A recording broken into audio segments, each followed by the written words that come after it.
Bem, vamos falar agora do Cimento Bravo, que é uma empresa maranhense que muito vem contribuindo para o desenvolvimento do nosso estado. É um cimento daqui do Maranhão que conquistou a preferência da construção civil e principalmente o coração da gente. É um cimento resistente, produzido apenas com matérias-primas de qualidade, promovendo secagem rápida que gera economia, reduzindo assim o custo e o tempo da sua obra. O Cimento Bravo é ideal para todo tipo de obra porque respeita o meio ambiente.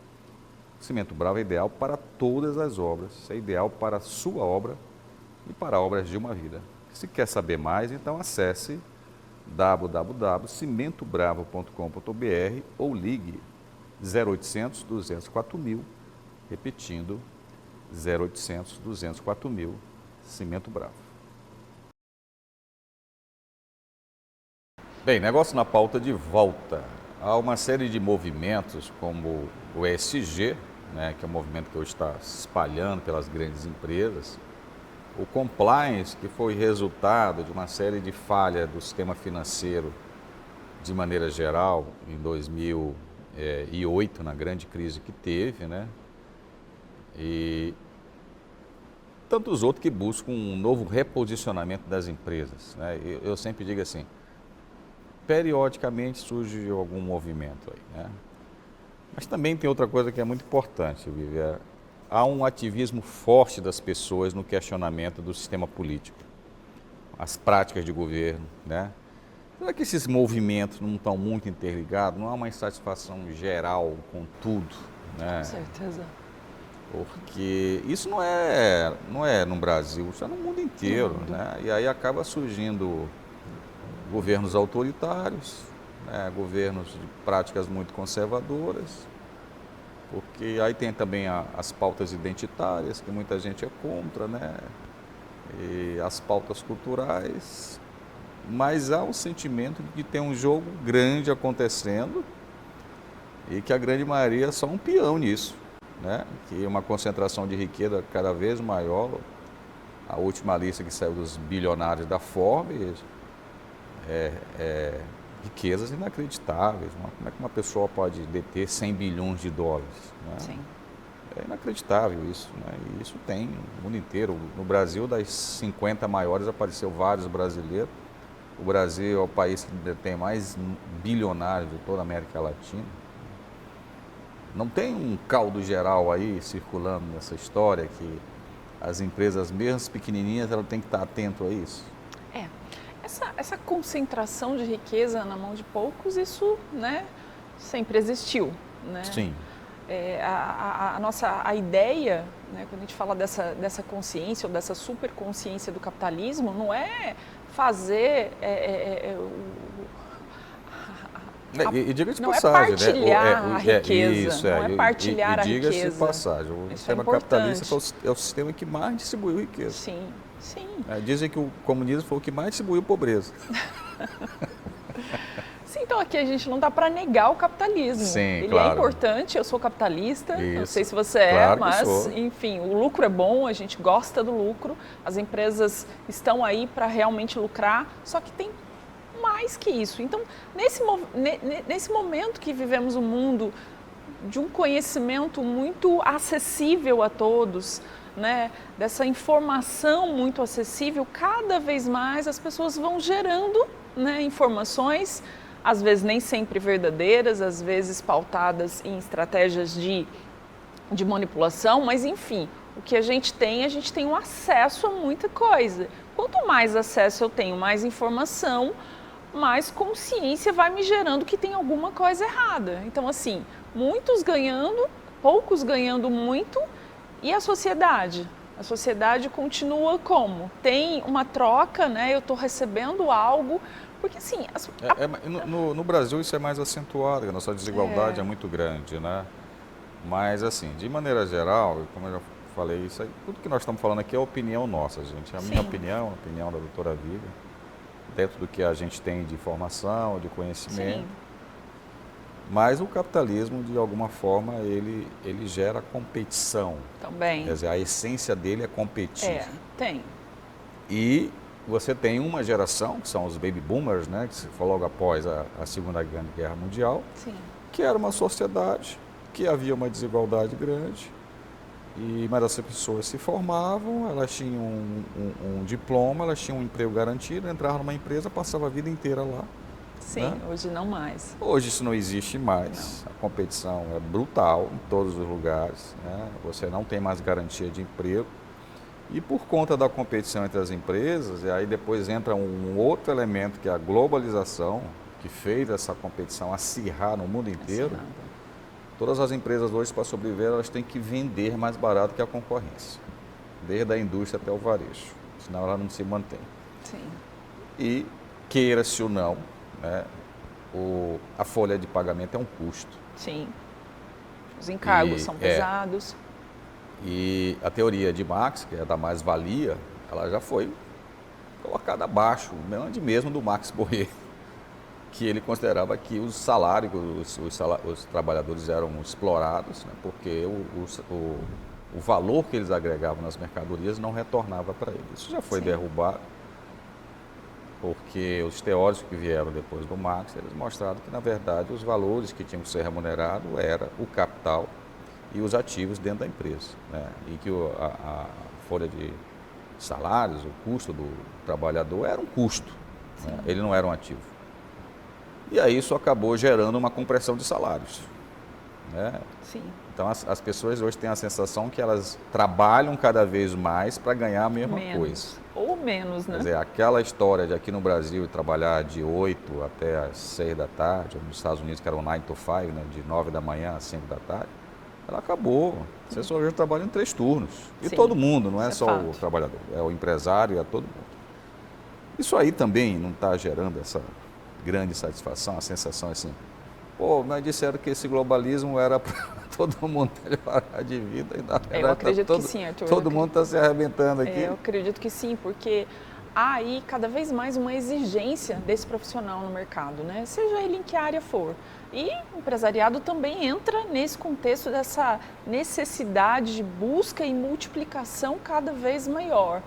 Mas para que essa entrega toda ela tenha sentido, ela tenha propósito, eu preciso entregar ou aquele que está do outro lado também receber, para que haja uma satisfação maior, porque senão esse movimento de só trabalhar, ele acaba gerando um desgaste, não só físico, emocional, intencional, e as pessoas de repente elas param e falam, meu Deus, para onde vai isso, né? Onde é que eu estou indo?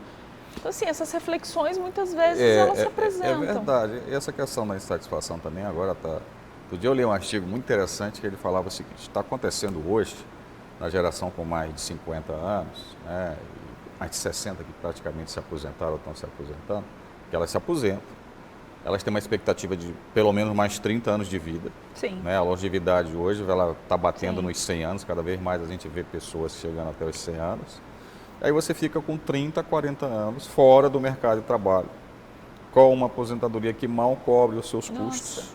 É muita insatisfação. Né? E aí você fica assim, mas o que eu estou fazendo aqui?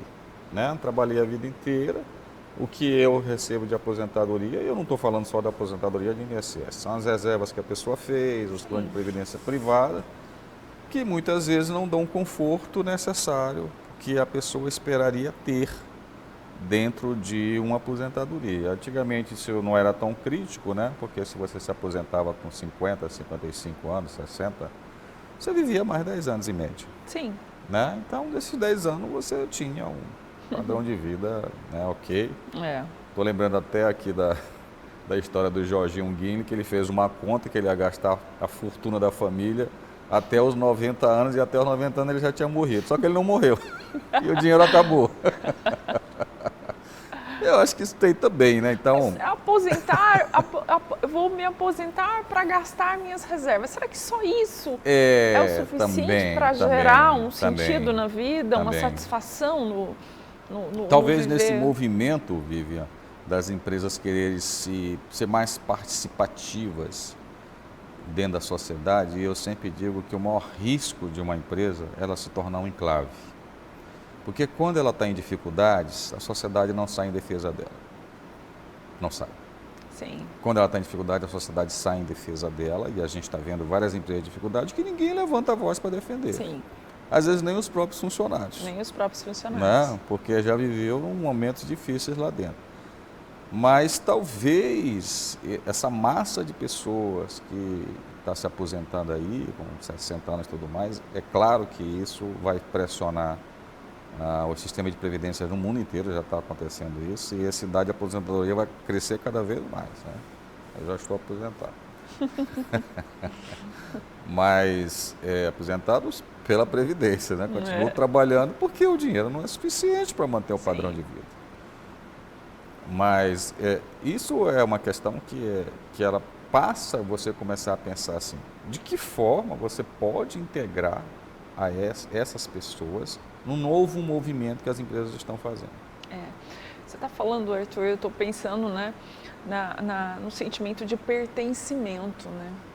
Quanto que eu, muitas vezes, eu falo, eu no sentido exemplificativo do colaborador, né? Eu, colaborador, não saio à defesa da minha empresa. Porque será que eu me sinto pertencente àquele negócio? Será que eu acredito naquele negócio? Será que eu acredito? Será que os valores dessa empresa, né, estão, de fato, né, alinhados com o meu? E não são os valores que estão na plaquinha, né? Não são. São aqueles que ele realmente sente que tem dentro da empresa. Deveria ser.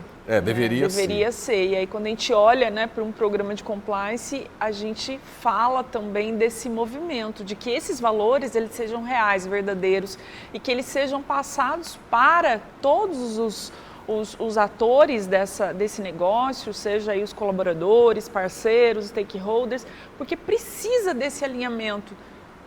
O que eu faço, o que a empresa que eu trabalho entrega, isso existe como? Isso tem que estar externalizado, né, nas ações, nas práticas. Então você percebe que é um movimento de fora para dentro, de dentro para fora, e que precisa realmente ser reposicionado, ser repensado e, enfim, com novas práticas, né, de governança, novas práticas de gestão, porque senão o negócio não vai se sustentar.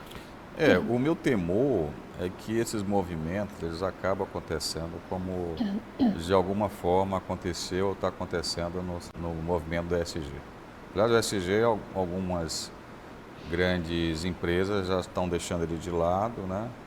E até alguns fundos de investimento já não consideram isso tão importante. Por quê? Porque aconteceu muito para o inglês ver, né? É o chamado greenwash.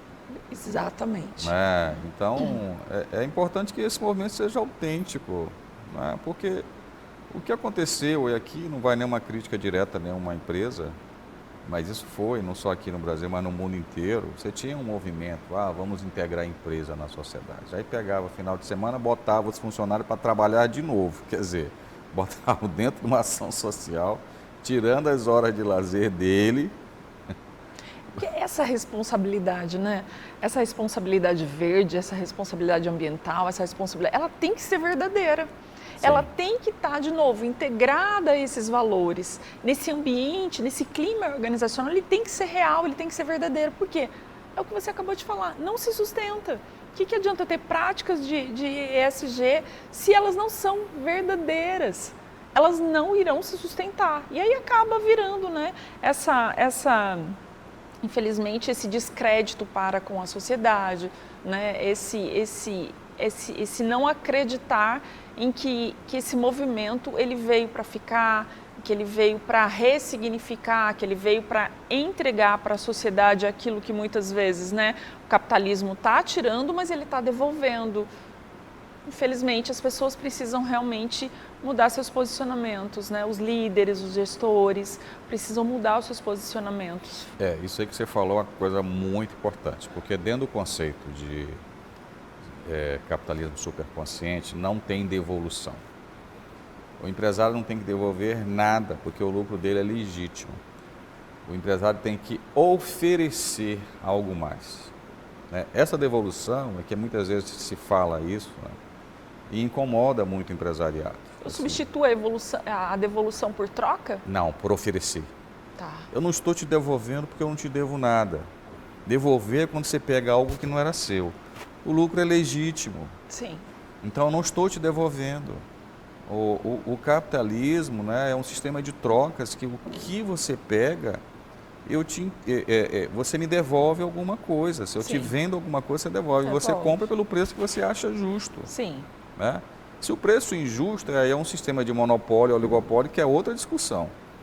Mas se eu sou um empresário bem-sucedido, eu tenho uma empresa bem-sucedida, eu sou uma empresa bem-sucedida, e eu resolvo ter uma atitude em relação à sociedade diferente, ou me integrando a algumas ações sociais, eu não estou devolvendo, eu estou oferecendo. Porque devolver parece que você pegou algo que não era seu. E parece ser obrigação. Não, eu não estou né? lhe devolvendo, eu estou lhe oferecendo. Então, por exemplo, a gente vive no Maranhão, né, que é o país economicamente, estatisticamente mais pobre da federação, e é o mais desigual também, tem os piores indicadores de renda per capita, de PIB per capita, de IDH, que talvez seja o índice mais importante, né, que é o IDH. E a pergunta é o seguinte: o que eu posso fazer? Ah, mas é o governo que devia cuidar disso. Gente, de maneira geral, a sociologia já nos ensina assim, política não tem a ver com pessoas, política tem a ver com poder. Né? Então, quem é responsável por tudo não é só o governo, porque você paga seus impostos para o governo cumprir o mínimo das suas obrigações. Sim. Né? Que é saúde, educação, segurança, beleza. Não está conseguindo fazer isso por diversos motivos. Não é o foco da nossa conversa aqui. Sim. Mas, se eu estou no município onde eu vejo esses indicadores ainda baixos, como o IDH pega a educação, longevidade, que aí bate mortalidade infantil, e renda. A renda eu não tenho muito como bater nisso aqui, porque eu defendo um movimento muito grande. Agora, o que eu posso fazer em educação? O que eu posso fazer em longevidade? Longevidade, vamos pensar aqui. Como é que eu aumento a expectativa de vida da população? Uma das coisas que mais influencia é a mortalidade infantil. Mas eu não tenho nada com isso, porque isso é o sistema de saúde que tem que fazer. Gente, mas não está fazendo. Mas não está fazendo. Claro que isso melhorou muito. O Brasil, gente, não faz muito tempo, tinha uma taxa de mortalidade infantil de 50 para 1.000.